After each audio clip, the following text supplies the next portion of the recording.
Então, gente, aula passada a gente falou sobre os 3 princípios da existência, que dão base para todas as nossas crenças.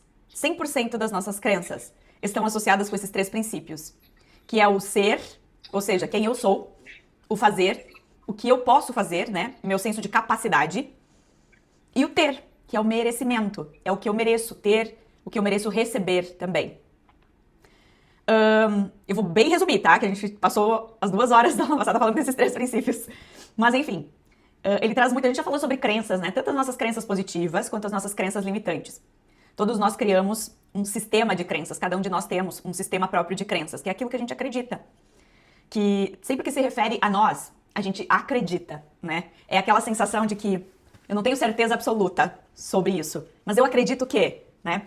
O que eu acredito em relação ao ser? Eu acredito que eu sou uma pessoa legal, uma pessoa inteligente, uma pessoa bonita, uma pessoa querida, ou acredito que eu sou chata, feia, burra? Onde está a minha crença sobre quem eu sou? Essa crença do ser é a primeira que a gente forma lá na infância. E não é a gente que escolhe as nossas crenças de ser. São os nossos pais. Eles criam as crenças de quem a gente é, na primeira fase da vida. Se a gente não construiu uma crença de quem a gente é positiva, construiu através daquilo que nos foi sugestionado, tá? Como assim, Vanessa? O que eu ouvi na minha infância? Que eu era? Ô, menino chato! Sai daqui, parece que é burro! Nossa, que feio que tu tá fazendo! Como isso é feio, que relaxado! Que isso, que aquilo! Ou a gente ouviu que a gente era lindo, querido, amado, inteligente. O que a gente ouviu nessa primeira fase? De acordo com o que a gente ouviu nessa primeira fase, é que a gente vai buscar desenvolver a segunda, que é as crenças de capacidade. Se eu não sou bom o suficiente para os meus pais, eu vou procurar ser no fazer. Então eu busco fazer tudo certo. Eu busco ir bem na escola, eu busco ser o melhor no futebol, eu busco fazer as coisas direito em casa, eu busco lavar a louça, escovar os dentes, limpar o quarto, organizar. Porque nós construímos, eu tô falando nós da nossa geração passada, tá? De nós para trás, todos nós construímos a nossa crença de valor no fazer. Raramente tem alguém que construiu suficientemente sua crença só em quem é, sem estar associado ao que você fez. Por quê? O que pai e mãe dizia lá? Não era quando a gente se sentia amado quando? Escovou os dentes? Arrumou o quarto? Fez o tema? Lavou a louça? Brincou com o irmão? Cuidou do irmão? Como tá indo na escola? Como tá no futebol? As medalhas que trazia? Essas crenças foram criadas no que a gente faz, no nosso senso de capacidade. Então a gente associou o nosso alto valor ao que a gente faz, tá? Mas ainda assim, tem pessoas que não conseguiram construir o seu senso de valor nem no ser e nem no fazer. Então quando a gente não construiu o nosso senso nem no ser, nem no fazer, por quê? Porque aí às vezes aquele pai, aquela mãe não nos validavam no nosso fazer. Ah, sai daqui que tu não consegue. Ah, parece burro. Ah, incompetente. Não tô dizendo que a gente ouviu isso, mas muita gente ouviu, tá? Muita gente ouviu.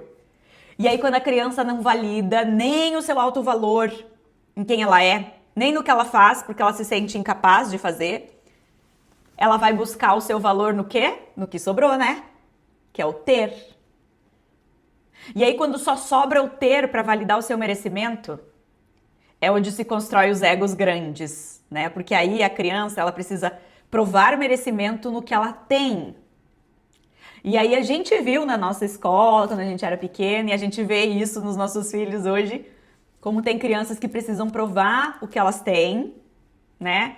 Ah, o meu brinquedo é melhor, ah, minha mochila é melhor, ah, minha roupa, o meu tênis. Adolescente, a gente vê muito isso, né? Onde eu viajo, o que eu tenho, para buscar valor. E da onde vem essa necessidade, gente, de buscar valor e provar valor? Isso já é instintivamente necessário por sobrevivência. O ser humano aprendeu que ele conseguia viver mais e com mais qualidade quando ele vivia em comunidade do que viver sozinho. Né? Vamos pensar lá no início, lá nos homens das cavernas ainda. O ser humano aprendeu que ele poderia viver mais e com mais qualidade, com mais facilidade, quando ele estava em grupo, quando ele estava em comunidade. Só que para você pertencer a uma comunidade, você tem que ter algum valor para essa comunidade, não é? Vamos pensar assim, gente. Alguém assistiu Lost ou The Walking Dead? Vamos pensar num mundo num fim de mundo aí, que as pessoas só estão tentando sobreviver e elas vão começar a se juntar. Cada um ali tem que ter algum valor ali dentro. Não é assim? Porque ninguém vai ficar ajudando o outro, servindo o outro, se esse outro não tiver ajudando em nada, não tiver valor nenhum ali. Então a gente aprendeu que a gente precisa provar valor para o outro, para os outros.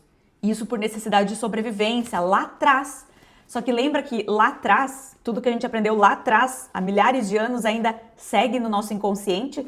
Porque tudo que é aprendido é passado por epigenética, né? A genética aprendida. Então a gente traz no nosso inconsciente essa necessidade de estar provando o valor. Não é meramente por ego, gente. O ego ele funciona por sobrevivência. Vocês lembram a aula sobre o ego? Para que o ego serve? O ego serve para a gente sobreviver aqui. Seja ele grande ou seja ele forte, a intenção dele é a sobrevivência. Então ninguém tá querendo se achar só por se achar. A pessoa nem sabe por que ela faz isso. Mas instintivamente a busca é sobrevivência. Então todos nós precisamos nos sentir valorizados. De alguma forma. Se eu não tenho ancorado meu senso de valor em quem eu sou, simplesmente por quem eu sou, eu vou buscar no que eu faço, em como eu sirvo. Se eu não consigo ancorar nem quem eu sou e nem o quanto eu sirvo, eu vou buscar ancorar no que eu tenho. E aí os meninos ali que tiveram na aula, eles lembram que o ter não é só o que eu tenho de maneira material, tá? Mas é o que eu tenho também fisicamente, né? Eu trouxe o exemplo que a gente vê muito da mulherada aí que precisa mostrar o corpo, né? Quanto na internet a gente vê a mulherada que não tem ancoramento de valor em quem ela é, nem no que ela faz, mas no silicone que ela tem, na barriga de tanquinho que ela tem, no bundão que ela mostra, as fotos de biquíni ali, aquelas pessoas que mostram o corpo praticamente pornográficas, elas estão buscando o senso de valor no ter. E homem também. Quantos homens tanquinho rasgado aí que a gente vê que extrapolam, né? Extrapolam, literalmente, que é quase uma aberração. Por quê? Porque estão buscando seu senso de valor no ter. Não importa se o carro que eles têm, o seu corpo que eles têm, o seu cabelo que eles têm, ou se é a barba. Hoje tem muito disso também, né? Tem os barbudinhos, esse barbão grande assim. Então, e aí que a gente vê todas as barbaridades acontecendo depois, né? Todo esse desvirtuar em relação aos valores e ao merecimento, porque no fundo, todo mundo está buscando merecer. Merecer em todos os sentidos, merecer o pertencimento, merecer a prosperidade, merecer ser amado, merecer receber carinho, atenção. No fundo, a busca é pelo merecimento. E o merecimento está 100% associado ao senso de valor. E o senso de valor está 100% associado em quem você é, no que você faz ou no que você tem. Gente, então agora a gente vai entrar no assunto de hoje, tá? Que são as 7 experiências necessárias que uma criança precisa vivenciar na sua infância para construir um senso de valor apoiado em quem ela é, né? Para construir uma mentalidade forte, segura e um emocional inteligente, tá? Ou seja, 7 experiências que a gente como pais precisa fornecer aos nossos filhos ou que a gente como criança deveria ter vivenciado para construir, para crescer emocionalmente saudável e forte. Tá? Isso vale tanto para entender as coisas que a gente viveu ou não viveu, tanto para a gente poder fazer isso com os nossos filhos hoje ainda. Baseado naquele quesito, tá? De construir seu senso de merecimento, de valor. A gente, como pais, e os nossos pais, tem um poder enorme nas mãos. Não só de moldar comportamentos, mas de moldar as crenças. As crenças sobre amor, as crenças sobre valor, as crenças sobre merecimento. A ausência emocional dos pais ou a negligência nesses 7 pontos geram grandes feridas invisíveis que vão repercutir, que vão ter reflexos na fase adulta. Tiveram em nós, né? e poderão ter neles também, se a gente negligenciar isso. A boa notícia é que pais conscientes têm um poder enorme de transformar isso. Então vamos lá. Primeira experiência, eu chamei de pertencimento. Uma experiência extremamente necessária que a criança, os filhos precisam vivenciar é sentir-se pertencendo ao núcleo familiar, sentir-se incluídas, tá? Como assim, Vanessa? A criança, ela precisa sentir parte de todos os grupos dentro da família. Ela precisa sentir que ela é parte do grande grupo, que ela é parte do grupo família, pai, mãe, irmãos, avós. Claro que com os avós a gente já não tem esse poder todo, né? Mas vamos pensar ali do grupo principal. Ela precisa saber que ela é parte importante desse grupo. Então ela precisa ter experiências com pai e com mãe e com irmãos, para quem tem irmãos, de saber que ela é importante ali, que ela não está à margem desse grupo, que ela não é menos importante que qualquer pessoa ali dentro. Mas ela também precisa se sentir pertencendo ao pequeno grupo. Em que sentido? Vou usar meu filho como referência, tá? O meu filho precisa saber que nós três somos um grupo, um time. Pai, mãe, eu, ele e o Bento. A gente inclui o Bento, né? Então nós quatro somos um time. Mas ele também precisa saber que existe um time dele com o pai dele. Ele e o pai dele também são um time. E ele precisa saber que existe um time, ele e a mãe dele. E também um time, ele e o Bento. Entende? Vocês que têm ali mais que um filho, ele e os irmãos dele. Como eu faço isso? Crie experiências. Aqui eu tô falando de experiências, não adianta você falar, a gente é um time. Não, a gente precisa criar experiências. Como? Não adianta só sempre você viajar, só você e tua esposa. A gente tem pais que viajam, não levam os filhos, né? Hoje é o Vale Night, o Vale Viagem, o Vale isso, o Vale aquilo. Fazem questão de não levar filhos, né? Então eles não se sentem incluídos. Eu conheço casais que nunca levam os filhos para viajar, por exemplo. Então, sempre que pai e mãe vão se divertir, vão viver uma experiência boa, os filhos não fazem parte disso. Gente, isso até dormir junto de vez em quando, com pai e com mãe na cama, tá? É importante também, em algum momento. Eles precisam se sentir pertencendo. Viajar, estar junto, sair para jantar todos juntos. Tem pais e mães que não trazem os filhos para dentro desse grupo. Experiências no pequeno grupo. Pai, vai levar seus filhos para assistir um futebol. Se é com meninas, pais vão ter um momento de você com as tuas meninas. Entende? Vai fazer alguma coisa você com elas, você com ela. Pai que tem mais meninas, tá? Com cada uma delas também, separadamente, algum momentinho. Só que não só com uma, vai ter que fazer com as três. Então, se não der tempo para fazer com as três separadamente, então faz com as três juntas. Entende? Porque agora se você fizer só você hoje vai ter meu dia com a minha maior. Então vai ter que ter o teu dia com as outras também, porque senão vai ter o dia com as três. Tá? Mãe também. Mãe com as três, mãe com cada uma delas. Vai ter experiência delas só com elas, as três, criar esses pequenos grupos. Se permitir criar essas experiências para cada um dos filhos se sentir pertencente a cada um deles. O time, tá? Ela precisa criar essa conexão. O que isso faz, gente? Por que é importante isso? Esse vínculo de pertencimento, ele cria segurança. Segurança que é a base para tudo que vem depois. Sentir que eu tenho um porto seguro. As pessoas que eu trato, adultos hoje, que eu trato com ansiedade, a maior causa de ansiedade em adulto é essa falta de pertencimento na infância. Tá? Adultos com ansiedade hoje, ansiedade de futuro, ansiedade do que pode acontecer, ansiedade de medo de perder, medo do algo ruim acontecer, vem de falta de pertencimento na infância. Porque se a criança ela cresce com sentimento de pertencimento no grupo, pertencimento na família, pai, mãe, pertencimento no grupo, time, pai, filho, time, mãe, filho, ela cresce com uma sensação de ter um porto seguro. Se algo der errado, eu tenho meu time. Vocês compreendem? Eu tenho meu time. Eu tenho quem vai me acolher, eu tenho quem vai me apoiar. E às vezes não é financeiramente, às vezes eu colo, às vezes é alguém para me ouvir, para me dar uma orientação.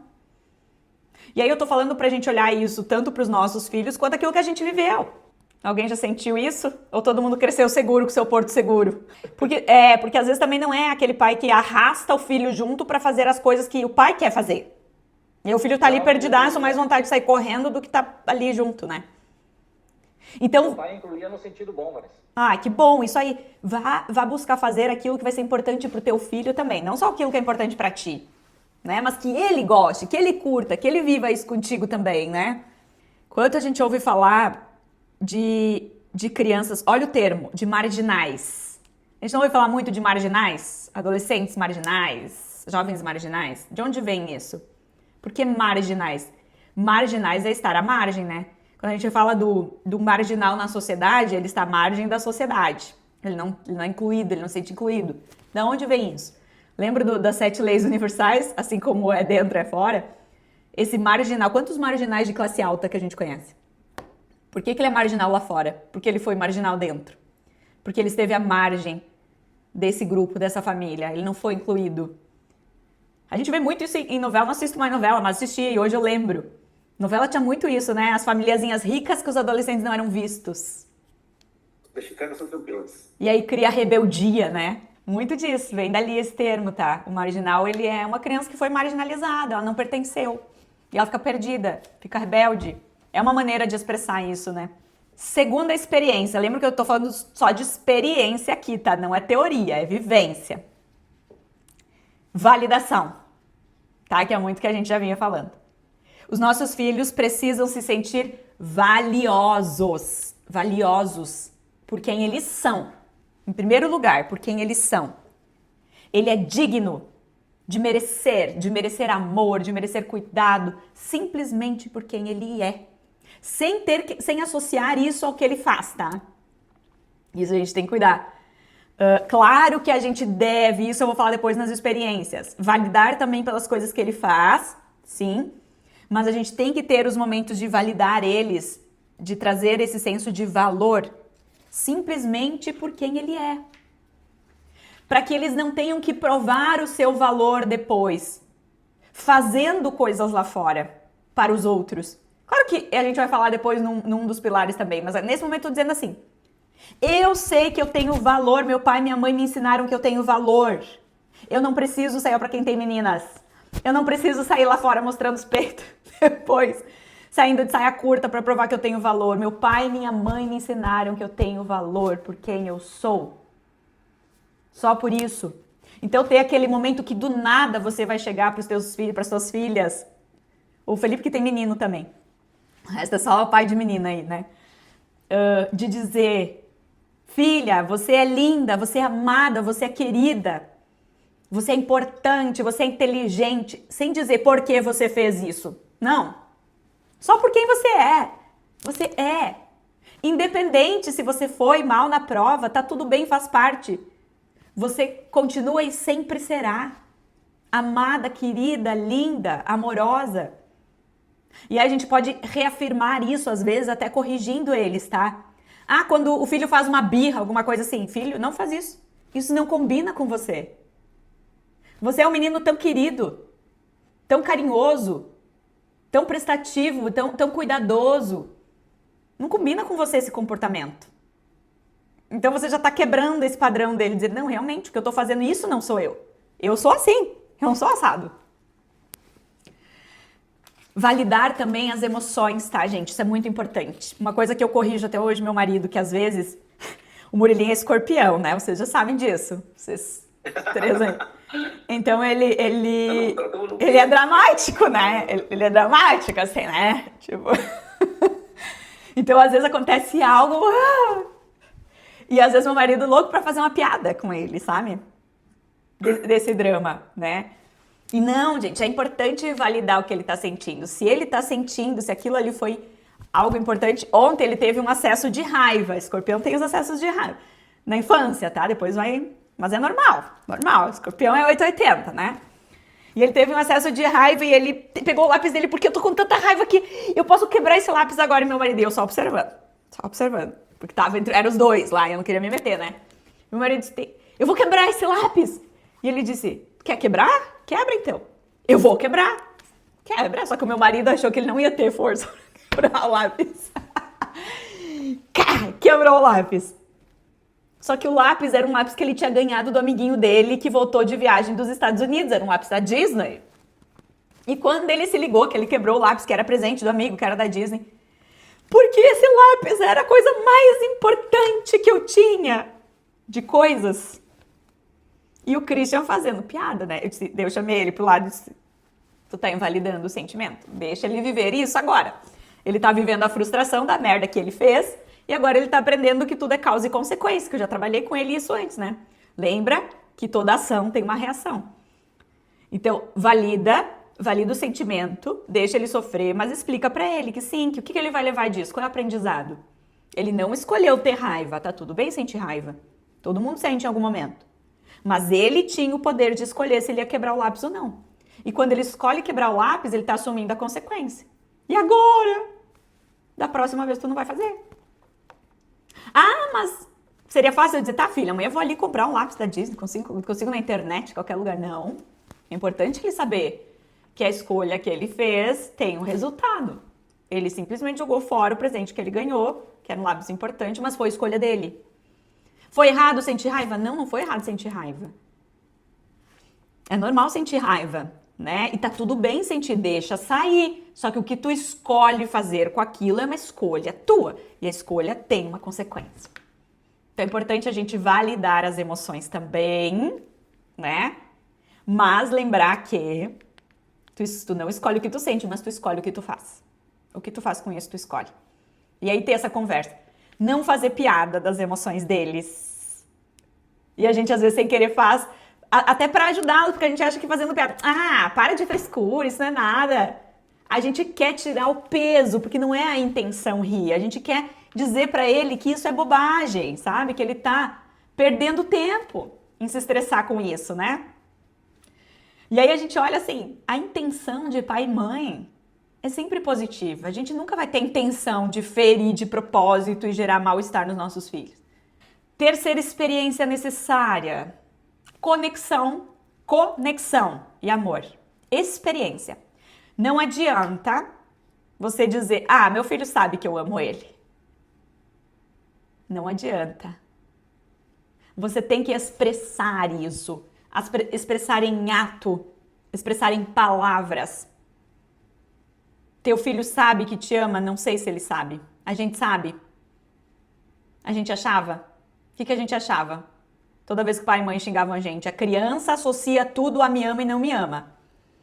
Eu falo muito isso nas aulas, Norma, tu que é mais recente no processo. Crianças, principalmente até os 7 anos, para eles me ama e não me ama. A criança não consegue ter discernimento. O pai tá brabo hoje. O pai tá cansado hoje. O pai tá frustrado. O pai tá decepcionado. O pai tá preocupado. Não, me ama e não me ama. Inconscientemente. Chamou a atenção, brigou. Não sou amado.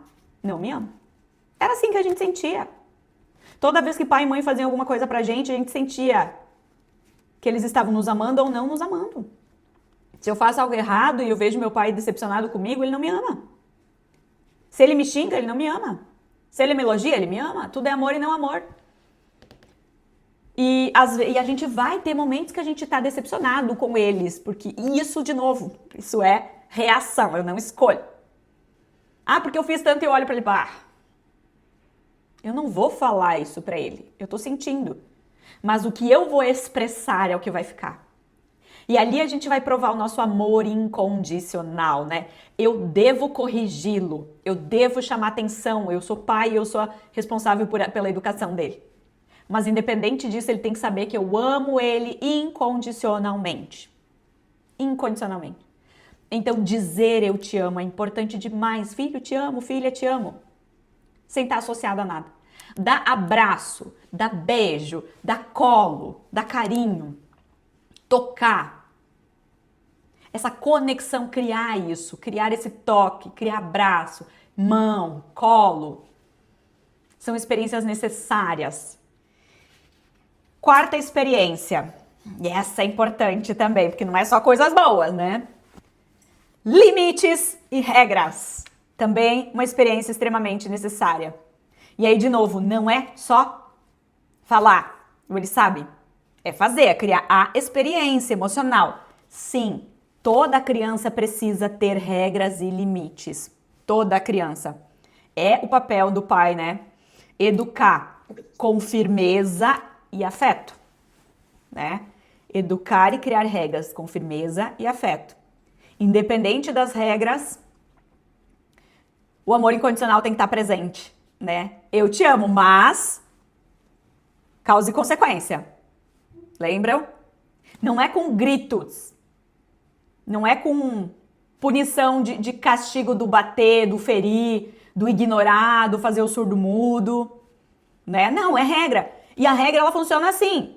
Se isso acontece, se você faz isso ou não faz isso, o resultado é isso. Esse resultado, ele já tem que estar implícito na regra. Né? Então a criança, ela já sabe o que vai acontecer. Se ela fizer assim ou não fizer, dentro das regras que foram criadas, ela já sabe qual vai ser a consequência. O amor incondicional está ali, mas é causa e consequência. Não tem como. E aí, as duas coisas são erradas, né? O grito e a punição como agressão, né? Agressão verbal ou física é errada, assim como a permissividade também. Porque aí também tá errado tu criar a regra e não ter a consequência. Porque aí ele aprende o quê? Que as regras não têm consequência. E aí vai ser aquela criança também, né? Fala. Mas isso aí é que nem animal, né? É que nem cachorro, qualquer outra coisa. A única coisa que tem que ser é se manter sempre da mesma maneira. Exatamente. Tipo assim, é sempre a mesma consequência. É. Né? Não dá pra mudar num dia, porque daí eles se perdem. Aí eles se perdem. Criança, pra mim, nesse ponto, assim, eu já tive cachorro dentro de casa antes de ter filho. E tem certas coisas, assim, que parece que é fácil que eles aprendam. Desde que tu sempre te mantenha firme ali naquele propósito. É isso. É o condicionamento, né? Aí você está criando condicionamento. O cachorro sabe aonde ele pode fazer esse xixi, qual é o momento da comida, tudo. Por quê? Porque a gente condiciona. Ele sabe o que vai acontecer e o que não vai acontecer. Sim ou sim, né? E uma coisa que é importante também com os filhos, isso, o que a gente recebeu e o que eles recebem, é saber o porquê. Eles precisam saber o porquê. O porquê do sim e o porquê do não. Ah, por que não? O porquê não basta. Se você não explicar o porquê, eles vão criar uma explicação própria para tudo. E a explicação que eles vão criar não é aquela que é a real. E aí tu pode estar criando um problema. Então, aí é importante, a gente precisa ter um pouquinho de paciência para dizer o porquê. É importante a gente explicar os porquês, tanto do sim e quanto do não. Por que eles estão ganhando esse benefício e por que eles não estão podendo receber isso que eles querem. Né? E uma coisa que é importante, gente, por estudos, tá? Estudos neurocientíficos, ficou comprovado que a criança se beneficia muito mais pelas compensações do que por punição.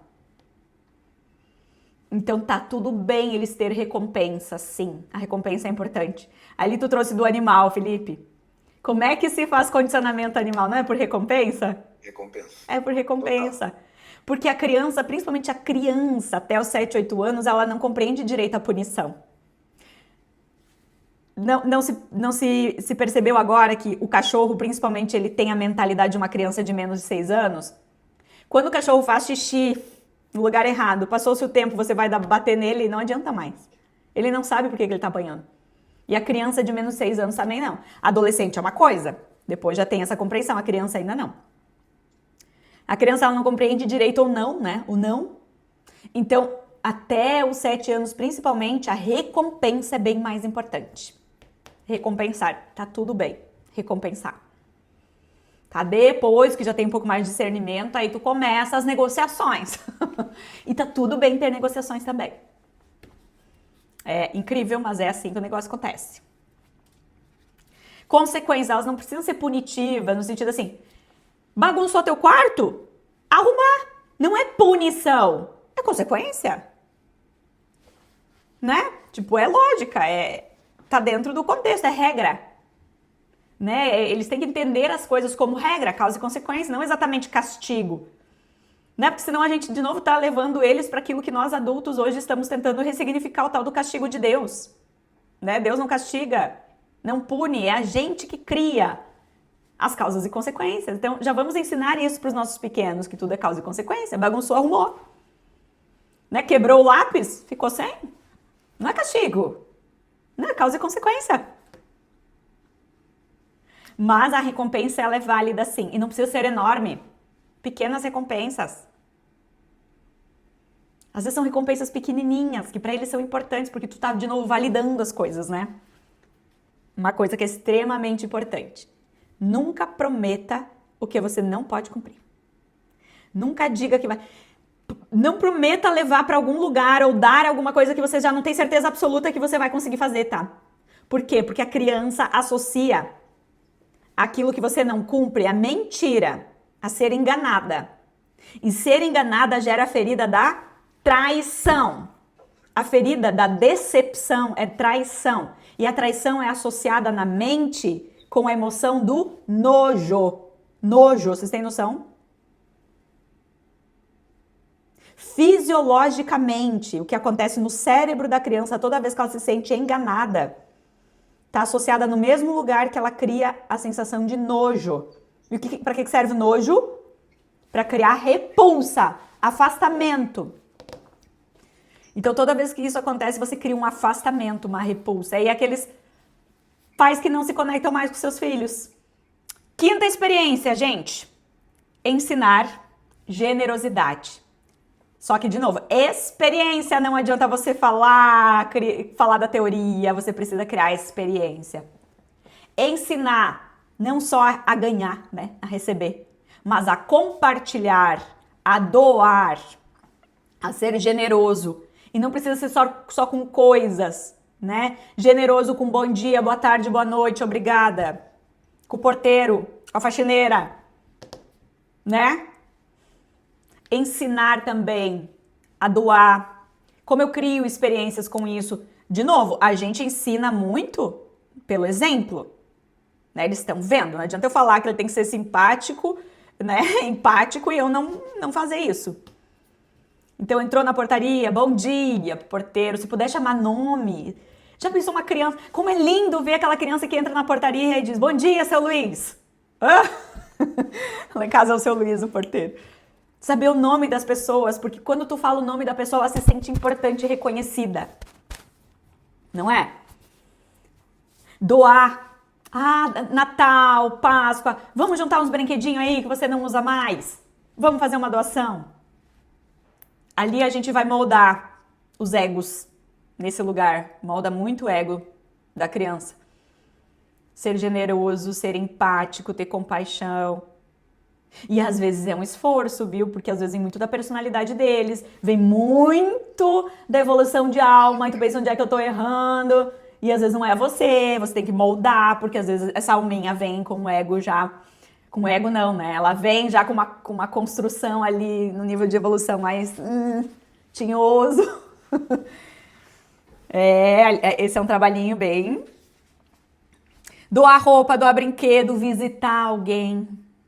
Próxima, experiência, autonomia e autorresponsabilidade. Também experiência. Não adianta eu só falar, filho, você tem que aprender a fazer isso, você precisa fazer... Não, eu preciso criar isso.